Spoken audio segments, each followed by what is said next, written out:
안녕하세요. 우원식 텔레비의 우원식입니다. 오늘은 제가 이사장을 맡고 있는 홍범도 장군에 관해서 이야기를 해보고자 합니다. 홍범도 장군은 우리 한일합병대는 1910년 이전부터 의병 활동을 하셨던 분이죠. 그리고 1920년대 아주 유명한 봉오동 전투와 청산리 전투를 큰 승리로 이끌으셨던 우리 민족사에 보면 일제하에 무장운동으로서는 최고봉인 분입니다.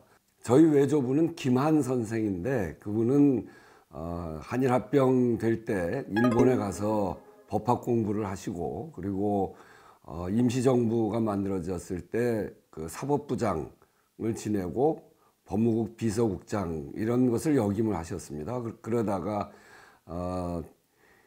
김상옥 종로경찰서 폭탄 투척 사건 때 그 폭탄을 대준 혐의로 옥고를 치르시고 그러셨던 분인데 두 분이 인연이 있습니다.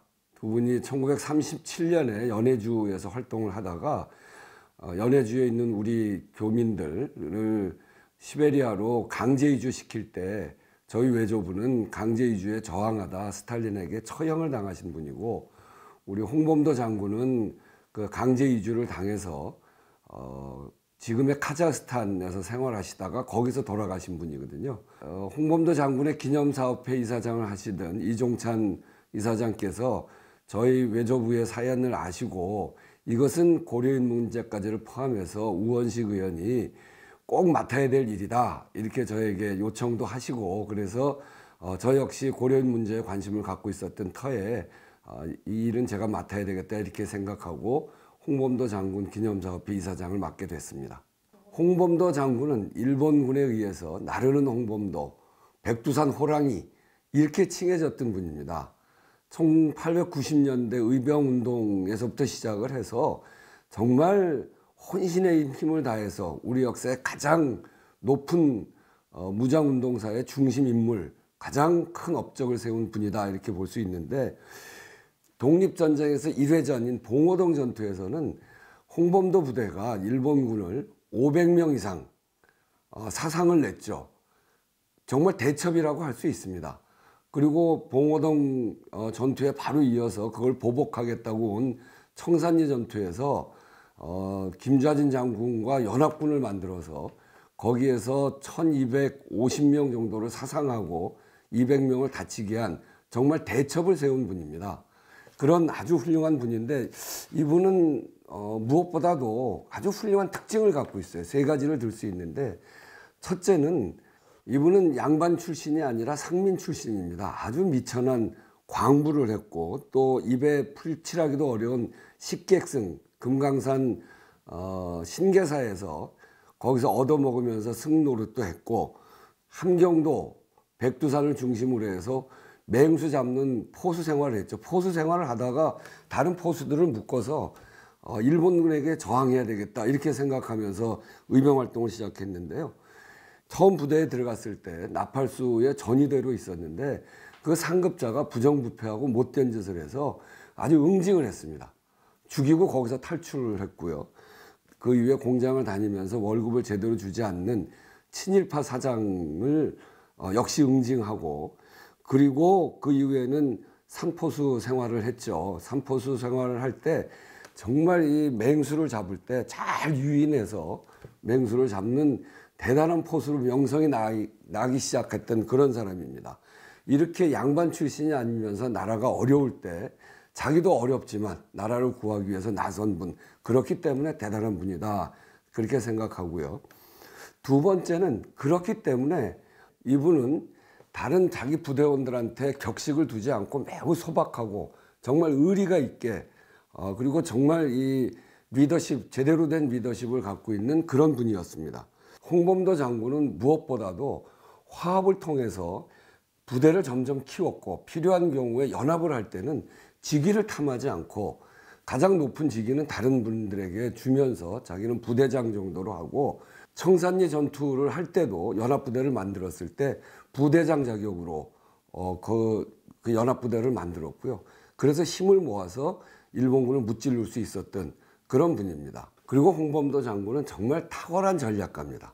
맹수들을 포수가 가장 유리한 위치까지 몰아넣는 그 전략이 대단했기 때문에 훌륭한 포수였거든요.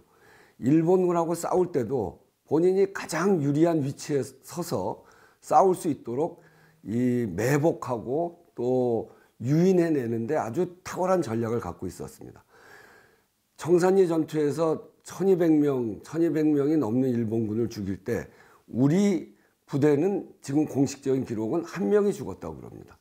그럴 정도로 탁월한 전략을 갖고 있었던 그런 홍범도 장군이었기 때문에 매복과 유인작전 여기에 능했던 장군이었기 때문에 이렇게 큰 성과를 내는 그런 전투가 가능했었죠.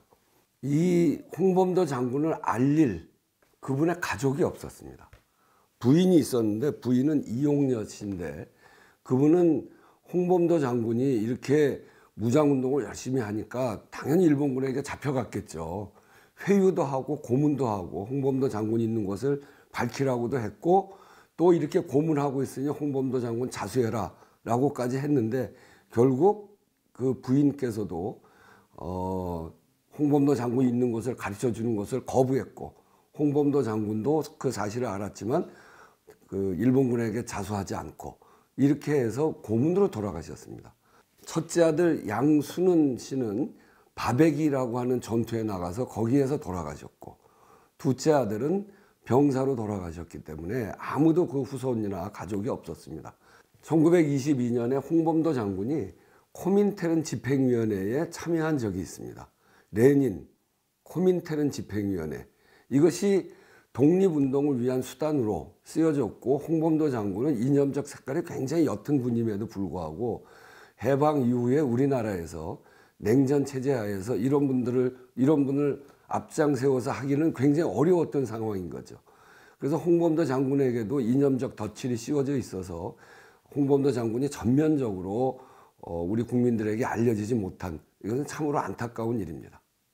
그리고 우리 역사에 있어서 일본과 무장운동이라고 하는 건 그 역사의 정통성을 만드는데 매우 중요한 그런 지점이거든요.